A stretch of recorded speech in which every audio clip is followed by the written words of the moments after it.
येणार रक्षाबंधनच्या तुम्हा सर्व भाऊ-बहिणींना आभाळभर मनापासून खूप खूप खूप शुभेच्छा. आपल्या भावासाठी बहिणीने आपल्या हाताने काहीतरी केले याचे कौतुक भावाला नेहमीच असते. आजच्या धावपळीच्या युगामध्ये बहिणीला देखील पटकन करता येण्यासारखी एखादी मिठाई तर व्हायलाच हवी. म्हणून आज आपण अगदी कमीत कमी म्हणजे 15 ते 20 मिनिटात तसंच कमीत कमी साहित्यात आणि या मिठाईची गंमत म्हणजे ही मिठाई तयार करण्यासाठी गॅस पेटवण्याची देखील गरज पडत नाही. रक्षाबंधनाच्या दिवशी सकाळी सुद्धा तुम्ही आपल्या भाऊ-रायांसाठी ही मिठाई अगदी कमीत कमी वेळात तयार करू शकता. दिसायला ही मिठाई जितकी सुरेख दिसत आहे, तितकी खायला पण चविष्ट लागते. नमस्कार मंडळी, मी रुचा आपल्या सर्वांच्या खमंग खानदेशीमध्ये मनापासून स्वागत करत आहे. तर सुरुवात करूया आजच्या आपल्या छानशा अशा रेसिपीला. त्यासाठी आपल्याला 3 ते 4 साहित्यांचीच फक्त इथे गरज लागणार आहे. त्यातलं पहिलं साहित्य म्हणजे हे सुका खोबऱ्याचा हा किस. हा कोकोनट पावडर म्हणून बाजारामध्ये सर्वत्र उपलब्ध असतो. तर आपल्याकडे जर हा उपलब्ध नसेल, तर आपण आपल्या रोजच्या सुक्या खोबऱ्याची काळी पाठीचा भाग काढून मिक्सरमध्ये तुकडे करून देखील फिरवून या ठिकाणी वापरू शकतात. तर पुढे आपल्या मिठाईला छान असा मस्त क्रीमी टेक्स्चर आणि छान खव्यासारखी टेस्ट येण्यासाठी आपण त्यामध्ये अर्धा कप मिल्क पावडर घातलेली आहे. यानंतर मिठाईला छान गोडवा येण्यासाठी आपण त्यामध्ये साखर घालणार आहोत. तर साखरेचे जे प्रमाण घेतलेलं आहे ते अर्धा कप घेतलेलं आहे. आपल्याला जर कमी गोड आवडत असेल किंवा काही कारणाने तुम्ही कमी गोड खात असाल तर पाव कप या ठिकाणी तुम्ही साखर घेऊ शकता. यानंतर अजून छान फ्लेवर येण्यासाठी आपण यामध्ये वेलचीची पूड घातलेली आहे 1 टीस्पून. वेलचीची पूड नसेल तर आपण साधी वेलची सोलून चुकिल्यामध्ये घालू शकतात. यानंतर याची आपल्याला अगदी बारीक अशी पूड तयार करून घ्यायची आहे. बघा अगदी बारीक सर्वत्र आपण मिश्रण करून मिक्सर चालवून अगदी बारीक अशी याची पावडर तयार करून घेतलेली आहे. साखर सुद्धा छान पावडर फॉर्ममध्ये आता इथे आलेली आहे आणि सगळं एकजीव झालेलं आहे. यानंतर आपली जी मिठाई आज आपण बनवणार आहोत, तिला छान फ्लेवर येण्यासाठी आपण त्यामध्ये गुलकंद घालणार आहोत. आज आपण रोज फ्लेवरची ही मिठाई तयार करणार आहोत. आपण वेगवेगळ्या कॉम्बिनेशनमध्ये देखील ही मिठाई तयार करू शकता. माझ्याकडे रोज सायरप आणि रोजमध्ये गुलकंद अवेलेबल असल्यामुळे मी इथे रोज फ्लेवरची ही आज मिठाई करत आहे. तर त्यासाठी मी पाऊण चमचा गुलकंद यामध्ये घालून घेतलेला आहे आणि 2 टेबलस्पून मी यामध्ये रोज सायरप घालत आहे. म्हणजे मिठाईला रंग देखील छान येतो आणि बाइंडिंग देखील छान मिळते आपल्या पिठाच्या गोळ्याला. आपण याऐवजी पाइनएपलचा पल्प देखील वापरू शकतात. भरपूर असे कॉम्बिनेशन तुम्ही करू शकता. तर इथे दूध घेतलेलं आहे. आपल्याला याचा घट्ट असा गोळा भिजवायचा आहे. तर दूध घालताना आपल्याला सर्वप्रथम 1 चमचा घालायचा आहे. त्याला कालवून बघायचं आहे. कारण मिल्क पावडर आहे, साखर आहे, त्याला पाणी सुटतं आणि सायरप देखील आपण घातलेलं आहे. तर 1 चमचा दूध टाकल्यानंतर अंदाजा घेऊन आपल्याला दुसरा चमचा दूध देखील टाकायचं आहे. साधारणतः 2 चमचे दूध याला पुरेसं होते. त्यापेक्षा जास्त दूध यायला लागत नाही. जर हे मिश्रण जर सैल झालं तर याचा आपल्याला गोळा मळता येणार नाही.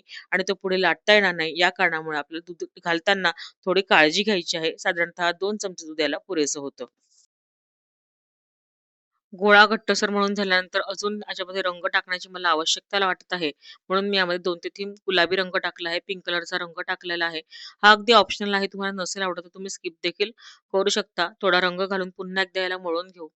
घट्टसर असा गोळा तयार झाला आहे. या गोळ्याला आपण थोडं झाकून घेऊयात आणि आता पुढे लागणारी जी तयारी आहे ती आपण करायला सुरुवात करू. यानंतर आपल्या घरामध्ये जे सुकामेवा उपलब्ध आहे, तो आपल्याला अगदी 2-2 चमचे घ्यायचा आहे. तर यामध्ये आपण कुठलेही ऑप्शन्स घेऊ शकता.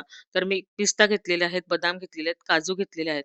तर हे आपल्याला बारीक-बारीक असे सुरीच्या सहाय्याने कापून घ्यायचे आहे. सुकामेवा घातल्यामुळे ही बर्फी जी आहे ती पौष्टिक अशी तयार होते. तर सुकामेवा आपल्याला अवश्य घालायचा आहे. याऐवजी तुम्ही तुटी फ्रुटीचा देखील वापर करू शकता. सुकामेवा आता बऱ्यापैकी आपला कापून झालेला आहे बघा. अर्धी वाटीच्या वर हा सुकामेवा आपण कापून घेतलेला आहे. हा अजून छान दिसावी, आपली बर्फी छान अट्रॅक्टिव्ह दिसावी याकरता मी थोडीशी यामध्ये खसखस घालत आहे, अर्धा चमचा भाजून. तर याऐवजी आपण मगजच्या बिया, सूर्यफुलाच्या बिया, पंपकिनच्या बिया ज्या बाजारात मिळतात, त्या देखील आपण यामध्ये घालू शकता किंवा टुटी फ्रुटी वापर देखील करू शकता. तर आपण मगाशी तयार केलेलं जे मिश्रण होतं, ते आपण थोडंसं 1-2 चमचे यामध्ये घालून घेणार आहोत. कारण आपण ह्या मिश्रणाला मध्ये आपण या मिठाईच्या मध्ये स्टफ करणार आहोत. त्याला बाइंडिंग छान मिळण्यासाठी आपण यामध्ये अर्धा चमचा पुन्हा गुलकंद घालून घेतलेला आहे आणि मगाशी तयार केलेलं मिश्रण घातलं आहे.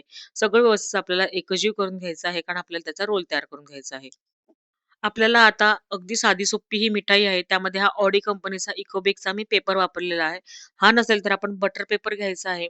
त्यावर हा मगाशी जो आपण गोळा मळून घेतलेला होता घट्टसर असा, तो थोडासा आपल्याला चौकोनी शेपमध्ये ठेवून घ्यायचा आहे. कारण आपल्याला याची चौकोनी अशी एक पोळी तयार करून घ्यायची आहे. तर बघा थोडा लांबट आकारात मी करून घेतलेला आहे. त्यावर पुन्हा याच पद्धतीची ऑडीची इकोबेक शीट मी ठेवणार आहे किंवा बटर पेपर आपण ठेवायचा आहे. जेणेकरून हा गोळा जो आहे तो खालून पण आणि वरून पण चिटकायला नको. तर त्याच आकाराची मी ऑडी कंपनीची ही इकोबेकची शीट घेतलेली आहे आणि त्या लाटण्याच्या साहाय्याने आपल्याला हळूवारपणे दाब देत याची सारखी अशी चौकोनी अशी पोळी तयार करण्याचा प्रयत्न करायचा आहे. चौकोनी जरी नाही झाली तरी आपण तिला नंतर त्याच्या कडा कापून बरोबर आपण तिला ॲडजस्ट करून घेणार आहोत. या ठिकाणी एक महत्त्वाची टिप देऊ इच्छिते, ती म्हणजे ही पोळी लाटल्यानंतर आपल्याला ही अतिशय जाड नाही करायची आहे. थोडीशी मध्यम बारीकच ही आपल्याला ठेवायची आहे. म्हणजे आतलं जे सारण आहे ते त्याला व्यवस्थित चिटकलं जातं. तर बघा आपली ही वरचा पेपर काढून घेतल्यानंतर खालची जी पोळी आहे ती अगदी परफेक्ट अशी तयार झालेली आहे. आता हिला आपल्याला चौकोनी शेपमध्ये कापून घ्यायचं आहे. तर कटर घ्यायचा आहे आणि कडांची जी बाजू आहे ती आपल्याला कापून घ्यायची आहे. जर तुम्ही चौकोनी या पद्धतीची जर पोळी लाटू शकलात तर उत्तमच. नाही तर ह्या पद्धतीने आपल्याला कटरच्या सहाय्याने चौकोनी अशी तयार करून घ्यायची आहे. कारण आपल्याला याचा पुढे जाऊन याचा रोल तयार करायचा आहे. एक्स्ट्राचा भाग जो आहे तो आपल्याला काढत जायचा आहे आणि पुन्हा आपण याला याची जे उरलेल्या साहित्यातून पुन्हा याची मिठाई तयार करणार आहोत. आता आपली चौकोनी शेपची ही गुलाबी रंगाची छान गुलकंद फ्लेवरची शीट जी आहे ती तयार झालेली आहे. यामध्ये आता आतलं सारणाची आपल्याला स्टफिंग भरायची आहे. तर जे आपण सुकामेवा कापून घेतला होता, त्याची जी बाइंडिंगचं आपण तयार केलेलं आहे, सारण जे तयार केलेलं आहे आतलं, ते सारण आपल्याला आता गोलाकार शेपमध्ये याला आपल्याला ही आकृती द्यायची आहे. तर जो आपण ऑडीचा इकोबेक पेपर घेतला होता किंवा जो बटर पेपर आहे, त्यावरच आपल्याला ह्या पद्धतीचा गोल लांबट असा ज्या आकाराची आपली पट्टी आहे खालची, चौकोनी जी पट्टी आहे, पोळी आहे, त्या आकाराचाच आपल्याला हा लांबट असा आपल्याला स्टफिंग असंही यामध्ये तयार करून घ्यायचं आहे बघा. या पद्धतीने थोडंसं आपण दाब देत हे स्टफिंगची जी पुरणी आहे, पुरणी म्हणता येईल आपल्याला याला, ती तयार करू शकता आपण. हे बघा, लगेचच तयार होते. याला अजिबात असा वेळ लागत नाही. तर बघू शकता हे स्टफिंगसाठी आपण या पद्धतीचा हा रोल तयार करून घेतलेला आहे. हा आपल्याला थोडासा कडेला ठेवायचा आहे. मधोमध ठेवायचा नाही, थोडा कडेला ठेवायचा आणि यानंतर पहिली जी बाजू आहे आपली, ती बाजू आपण यावर टाकून घेणार आहोत. हे बघा, या पद्धतीने पहिली बाजू टाकून घ्यायची. व्यवस्थित असा हा रोल करून घ्यायचा. आणि दुसरी जी बाजू आहे ती तुम्ही एकतर कापून घेऊ शकता किंवा त्यावर फोल्ड देखील करू शकता. या कारणामुळेच मी तुम्हाला मगाशी सांगितलं, की जे आपण पोळी लाटत आहोत ती अगदी जाड लाटू नका. थोडी बारीकशीच लाटा म्हणजे त्याला ते स्टफिंग जे आहे आतलं ते व्यवस्थित चिटकलं जातं. हे बघा. या पद्धतीने गोल-गोल करत आपल्याला हा जो रोल आहे तो कंप्लीट करून घ्यायचा आहे. हे बघा.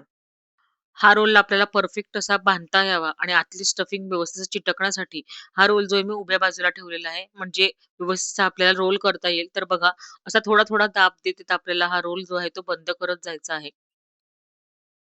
लगेचच ही मिठाई तयार होते. तुम्ही बघू शकता या मिठाईमध्ये आपण कुठेही गॅस लावलेला नाही किंवा मिश्रण शिजवलेलं नाहीये. अतिशय सोपी अशी पद्धत आहे. यानंतर हा जो रोल आपला तयार झालेला आहे, हा आपल्याला फ्रिजमध्ये ठेवून घ्यायचा आहे.